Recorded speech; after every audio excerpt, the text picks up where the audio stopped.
Today's Daf Kuf Gimel, Le'ilu Nishmas, Binsa Basima.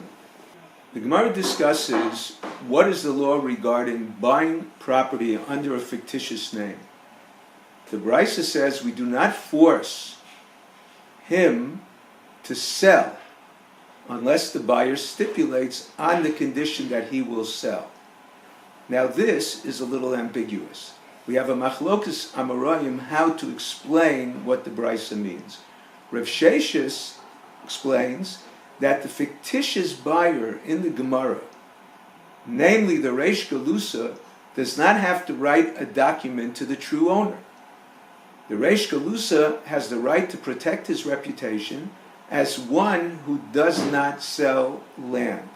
So, if a person wants to write a fictitious document claiming that the Reish Galusa bought property from somebody else, he can't demand that the Reish Galusa write him a document that he actually owns the land. Abaye understands that the buyer cannot force the seller to provide an additional deed indicating him as the true owner unless he stipulated this at the time of the purchase. The seller has the right to protect his financial stability. His property will devalue if he sells too much of it. However, if the buyer said to the witnesses in the presence of the seller, "I need another document," the seller cannot say, "I thought he meant from the Reish Galusa."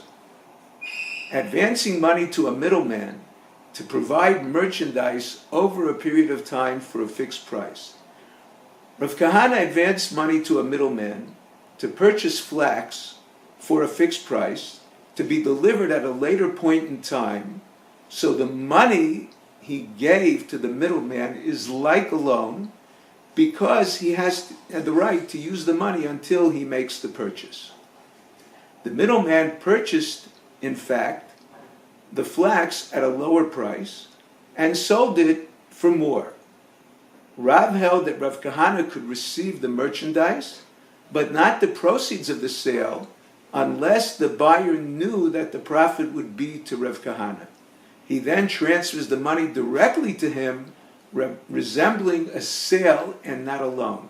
If he did not know, he transfers the money to the middleman, who then would repay the loan with the proceeds, and that would resemble RABBIS. The Mishnah, we continue with an interesting halacha, and that is, what are the parameters of returning a stolen object to its owner?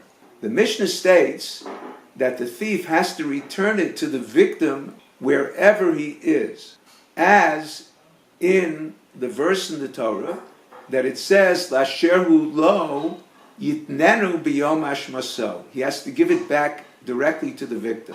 However, he may return it to his agent or an agent of the court to hold it for him until he returns, if he's in a faraway place. This was a takanas chachamim to encourage the thief to return the stolen item. If he would have to invest a large amount of money to travel to the victim, it would discourage him from making amends. Now, the Mishnah says that we're talking about a case, apparently, where he also swore falsely. Apparently, if he did not take a false oath, he would not have to travel to where the victim is to return the stolen item. The first interpretation of the Gemara is that the Mishnah follows the view of Rabbi Akiva, who holds that if one stole and he does not know who he stole from amongst 5 people, he has to return the stolen item to all 5.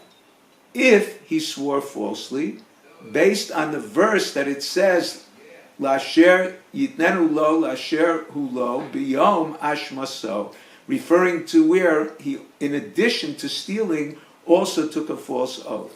Although Rabbi Eliezer Rabbi Tzadok instituted a takana, where the expense of the thief is more than the principal amount of the theft, he can return it to the court. Rabbi Akiva held the takana is only where he knows who the thief is, but if he is in a distant land. But if he does not know who the thief is, then he has to make amends to all five.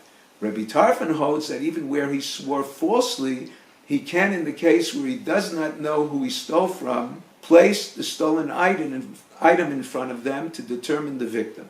There is a brisa that states that they do not argue in a case of a purchase. Even Rabbi Akiva holds he places the item in front of them to determine the victim. If he swore falsely, what is the difference? The verse includes a defraud of a seller. Therefore, the Mishnah concludes, the Gemara concludes, that it could be the Mishnah is in fact Rabbi Tarfon. He agrees where the thief swore falsely. Rabbi Akiva holds the Rabbanan find him even where he did not swear falsely.